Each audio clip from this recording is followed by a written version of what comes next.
the best are already competing at the top of their room. Hey, man, that's the best things about the portal, Josh and Chris, that you can go in there and find a veteran that comes in with that.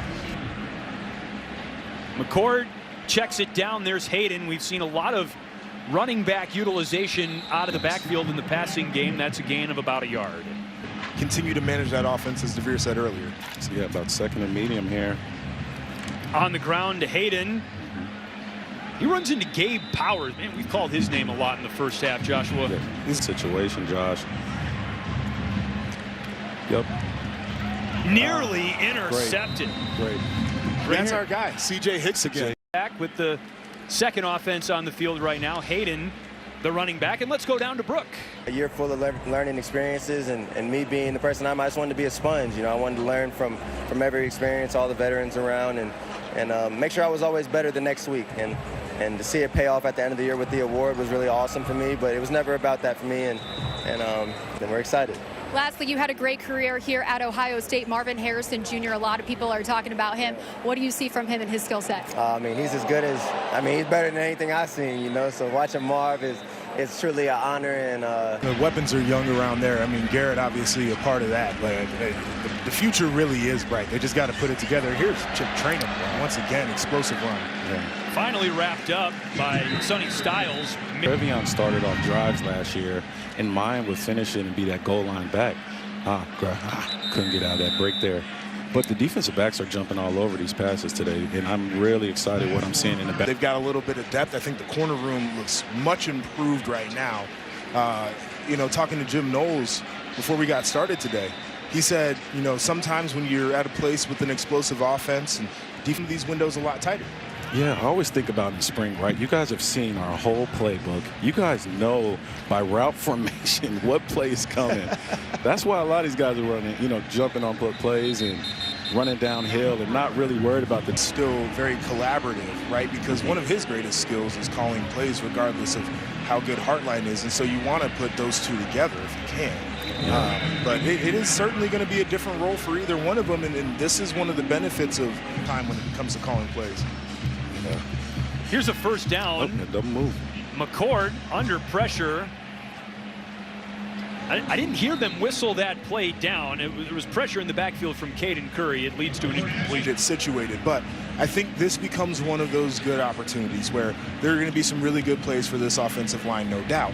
But they're also going to be able to point to some plays and say, guys, this is specifically what you are able to be the leaders and the veterans, and it's showing today with the pressure they're getting on Kyle McCord. Well, DeVere, it's great to have you in the booth with us. It's a touchdown on their first catch, and it was me. Well, look at this. That's Archie Griffin. Everybody. Okay. Number 45, and you know what? I think he's going to go all the way. We've seen that in this stadium before, Josh. Exactly right. There it is. I would have loved to see Archie in pads with like the new Nike cleats and with a tight jersey. Feels special, and he's given back and invested into this university and this program in ways that really you can't thank him for. But to see that moment, I think is pretty daggone cool. Pretty cool, man. It's hard to argue that, They did give up the long run, but it really hasn't been a lot going on. On the flip side, they're like, oh, man, do we have an issue on offense? And I don't think that either one is exactly what we're seeing right now. We get ready for the fall. When you take a look at, Ohio State and the program as a whole, expectations for this fall, and what are you looking forward to? Well, expectations are very, very high. We've got a great tradition of recruiting outstanding athletes. Thurman out of Fairborn, Georgia. Really a lot of talk about him being a guy who's very athletic. I think he was a basketball player in high school. And down drives. Tristan Jevia, the quarterback.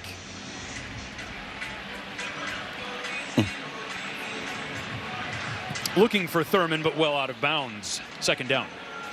Instead of being a rotational player or a guy who's just on the 2 deep, you got to go out and do it every day. And that rhythm has been extremely difficult for them to pick up, and that's something that comes with experience. So they're comfortable extending this offense. The highlight on the wrong side of it on Big Ten Network when I was playing. Somebody scores a touchdown. That could be a linebacker who missed a tackle on the other side of that highlight. There is that pressure when you come out here that doesn't exist. Wow. Well, and I'll tell you, the idea of getting into the horseshoe for $7, I think is what people need. Like some of the folks can't get here in the fall because it's tough. And so I think a lot of people are excited. Too for the tape there. You had a great career here in Columbus. Man, amazing time here. Love this place. Love this town. It doesn't get better than this. But just to be able to say I played in the big Columbus, but you know, the student athletes here are certainly different. I've gotten to know quite a few of them that I think are impressive. Yeah. That pass is complete. A toe tapper from Jaden Ballard. And DeVere got a receiver up here in the booth. And Joshua and I were talking a lot in the first half about it. And I think he's taking full advantage of it. But Hartline really wants him to be able to put the full package together, right? Be able to run the underneath routes, win in man, find. Ballard is number 9 in the slot at the bottom of your screen. And McCord on a design quarterback run is whistled down. The player that had the angle there, Brenton Inky Jones. It brings another element that defense has to prepare for. That pass is caught by the freshman Tate. They're a huddle with, talking 6'6", one of the best basketball players in Pennsylvania basketball state history, Division I basketball player. This dude ran a 4.3. He has touchdown highlight catches. This guy is a great player and just was like Ohio State. It's a homecoming in a lot of ways for the alumni coming back. And there's a shot to Carnell Tate, the freshman, with a touchdown from Kyle McCord in the spring game. Maybe the connection of the future here at Ohio State. And I think we're coming out here, you wanted to see Kyle McCord specifically throw it to Carnell Tate, because Carnell Tate's a guy that everybody's talked about. We've talked about him on this broadcast, and his work ethic and his athletic ability creates that separation, is able to track the deep ball, and Kyle McCord throwing one accurately right where his receiver can catch it. That is a really good connection right on pass. First passing touchdown of the day for the Scarlet offense. Each off of, I know he's not going to be satisfied with his performance coming out of here, which is going to make him compete throughout the summer. But overall, it would be hard for me to say that I'm not pleased with some of the things that I can project based off of his performance today. Of, you know, one Saturday of many practices, and the reality is this is not truly what can happen in a game.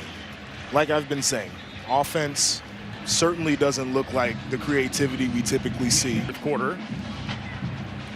Chase Brecht, the running back, motioned out of the backfield. Tristan Gebbia is the quarterback. Looking for Brecht, and it was nearly.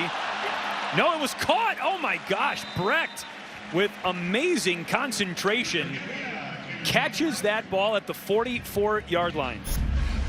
I think this is one of those where I just got to chalk it up that this was a pretty good play all around. First off, that's a hard pass to make. That's a long throw, and it got there pretty quick. Now, the break on the football, I believe that was Kai Stokes. That was a good break on the ball. That's one that you would want to take away.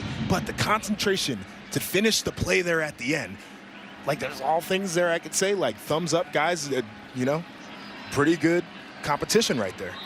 Good to have the win-win play as Brett West as well. Brett Bielema had Illinois rolling. We know what Nebraska and Wisconsin did this offseason with the hires that they made.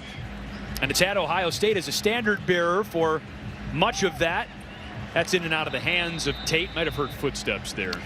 He had 3 guys closing in on him. It's a vulnerable position to be in as a wide receiver. In that. It's always fun to see my coaches run, especially when they were on the other sideline. You know, so. Caleb Brown the catch there. The bragging rights, I think, are always so much fun. So are you just eating steak regardless, and you have no extra conditioning? He says, well, I'm the head coach. I get to make up the rules. There's Brecht on the carry. Hit hard by Jones. The team was running. I'd like to have somebody there running with me. For sure.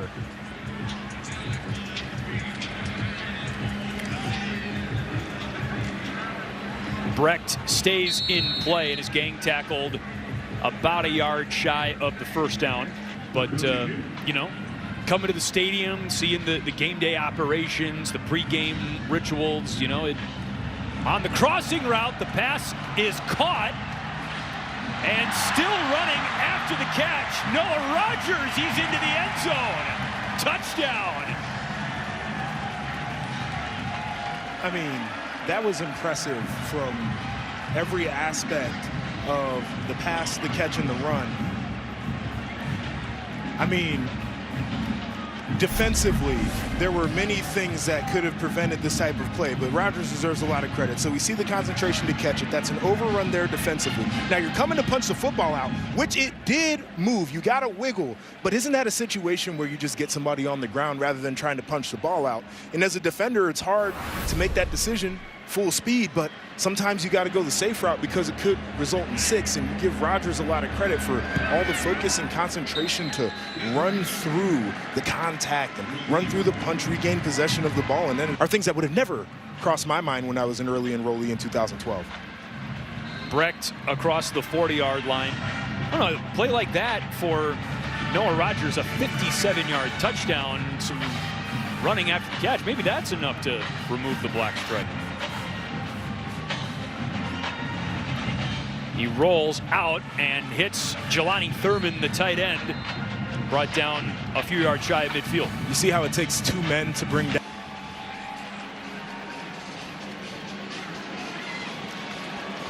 Good hands by Thurman there. It's good concentration, too. He knows he's got to focus because he runs like he's mad. It's extremely violent. It was a violent brand of running. And I was in practice. I'm like, Coach, don't make this a live drill. Chase Brecht running hard on what appears to be, hold on, maybe not quite the final play just yet of the Ohio State spring game. That's Ryan Day just moving everybody around. Okay, Meg steps up, heaves it to the end zone, and it's broken up incomplete. And that is the final play of the Ohio State spring game. Bonnie Riley is our director. Denny Blunt is our producer for Brooke Fletcher and the Ohio State Buckeye Joshua Berry. I'm Chris Fosters. Thanks so much for watching the first of our Big Ten football spring football